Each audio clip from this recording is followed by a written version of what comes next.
Eu quero ter sucesso. Você quer ter sucesso. Nós queremos ter sucesso. Afinal, quem não quer ter sucesso? Mas precisamos pensar em algo.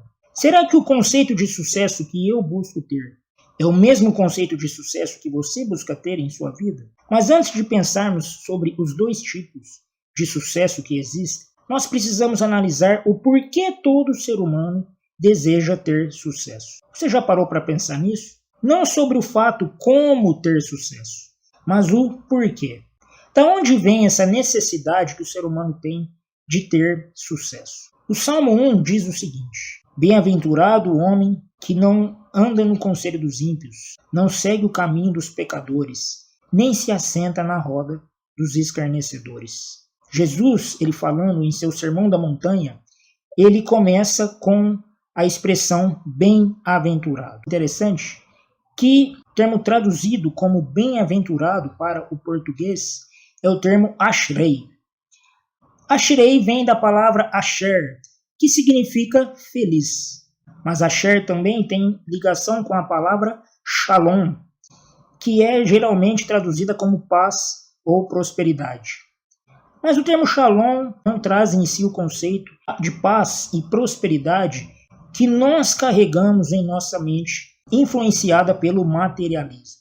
Mas ele fala da prosperidade, ou seja, da paz, com que o ser humano vivia antes do pecado.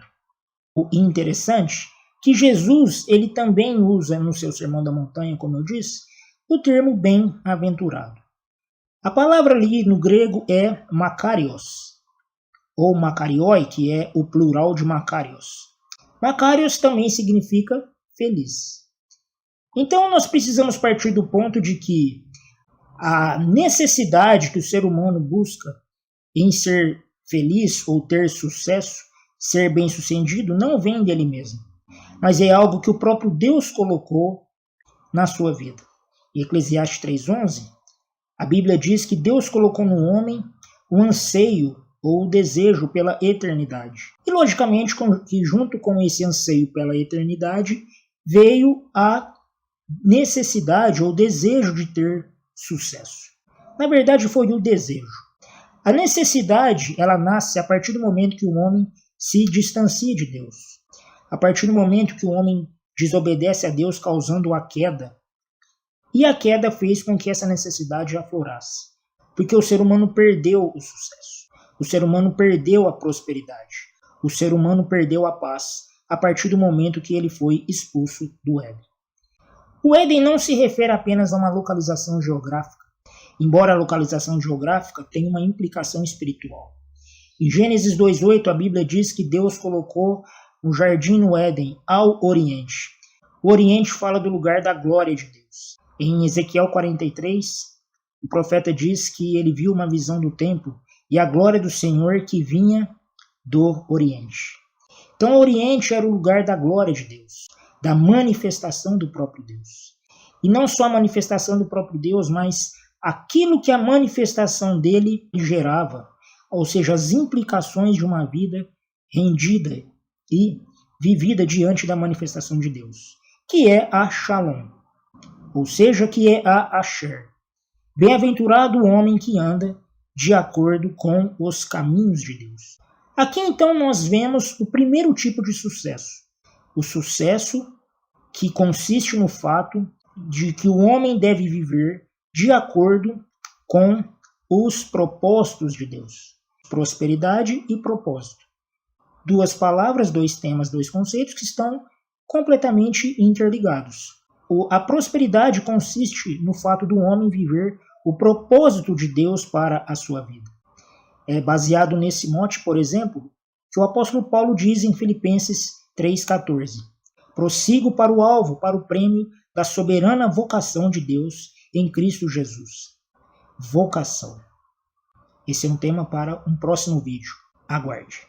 Voltemos para o sucesso. Então, sucesso implica em ser próspero.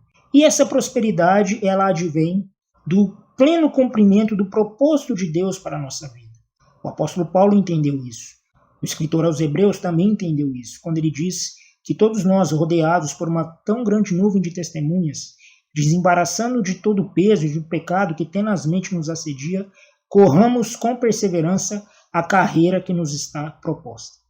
Então, o primeiro sucesso aqui é o sucesso que é consequência do fato do homem conhecer o propósito de Deus para a sua vida e andar nele. Isso sim é ter sucesso. Mas por conta da queda, o ser humano se distanciou do bem supremo. O ser humano se distanciou daquele que o criou e que estabeleceu sobre a sua vida o seu propósito. Basta aqui nós vermos, apenas para medirmos a grave consequência da queda, quando nós vemos, por exemplo, as implicações do texto de Gênesis 1:28. A Bíblia diz que Deus abençoou o homem, abençoou o ser humano, homem e mulher, que ele havia criado à sua imagem conforme a sua semelhança. Ou seja, depois de abençoá-los, ele lhes disse. É interessante que o termo aqui lhes disse é o termo Elohim Vayomer, que é o termo semelhante ao que aparece em Gênesis 1:3, quando diz, disse Deus, haja luz e houve luz. O termo ali é Vayomer Elohim, Yehi Or, Vayehi Or. Vayomer Elohim. Tudo que Deus diz acontece. Não apenas acontece, mas Deus trouxe na sua criação a existência pela sua palavra. É o que, por exemplo, diz o Salmo 33. Ou seja, Deus disse e tudo veio à existência. E aqui nós vemos que a fala de Deus ao homem, a mesma fala que gerou todas as coisas, é a fala que vai atribuir propósito ao homem. E esse propósito vai atribuir à sua vida sentido existencial. Disse Deus, Elohim Vayomer.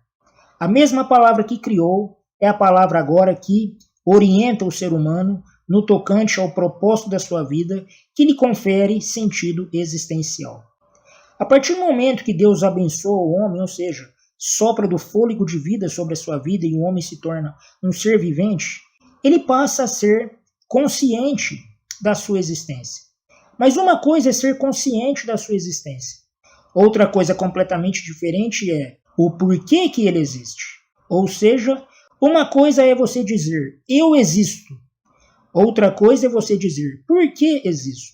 No primeiro momento, o ser humano recebeu do fôlego de vida de Deus e se tornou alma vivente. Se tornou consciente da sua existência. Nesse momento que ele se tornou consciente da sua existência, o que conferiu o propósito para a sua existência foi exatamente a orientação de Deus.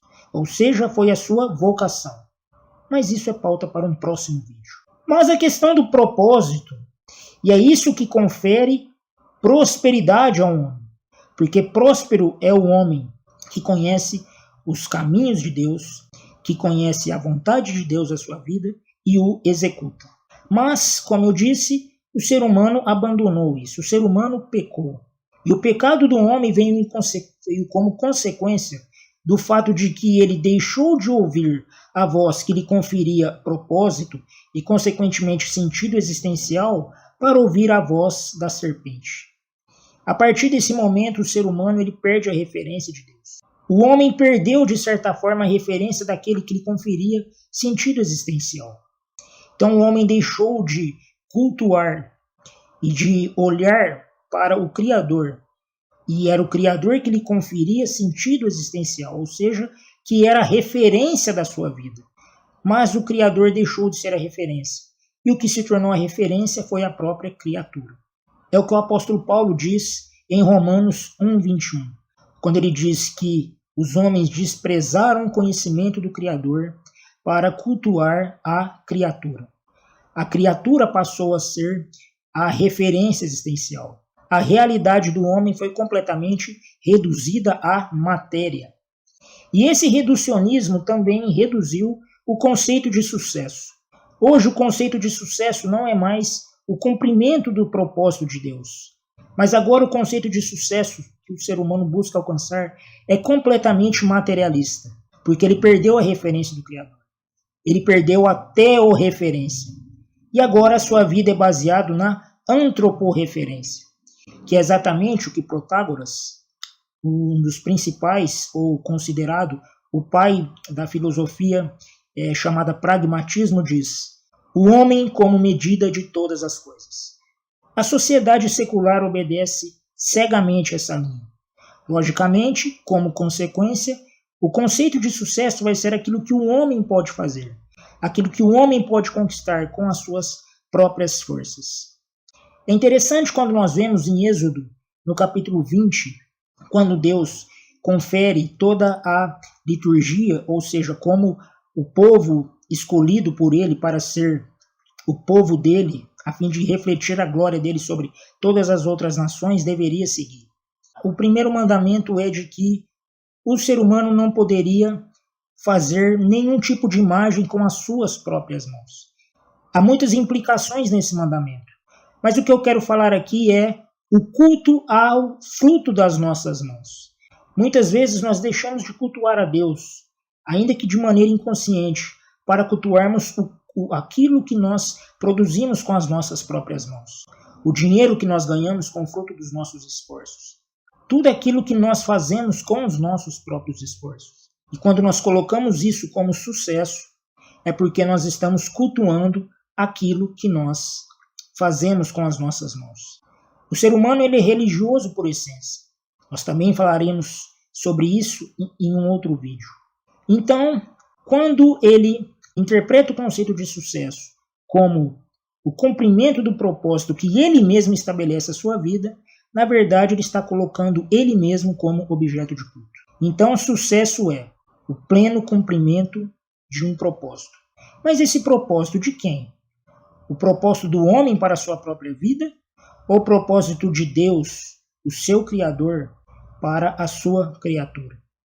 Você decide qual o elemento, qual o objeto de culto a qual você é devoto. Todo ser humano é devoto a alguém. E o conceito de sucesso depende disso. Se você cultua a você mesmo, o teu conceito de sucesso é buscar a felicidade, buscar a prosperidade de acordo e conforme os seus próprios propósitos. Mas, se você cultua a Deus, consequentemente a sua referência vai ser o próprio Deus. E, consequentemente, o propósito que ele estabeleceu à sua vida. Ser próspero, então, é cumprir a soberana vocação. Para terminarmos esse vídeo, eu quero falar de dois personagens bíblicos. Um que seguiu o conceito de sucesso, o conceito antropocêntrico ou antroporreferente de sucesso, e o outro que seguiu o conceito teorreferente de sucesso. No exemplo do conceito antroporreferente de sucesso, nós temos Salomão. Ele foi o homem mais sábio que a Bíblia registra e foi o homem mais rico de toda a Bíblia. Veja, ele era muito sábio e muito rico.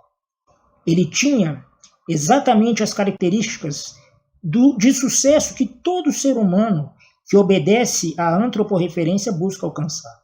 Ele tinha poder, ele tinha fama, ele tinha dinheiro e era sábio. Imagine Salomão nos dias de hoje.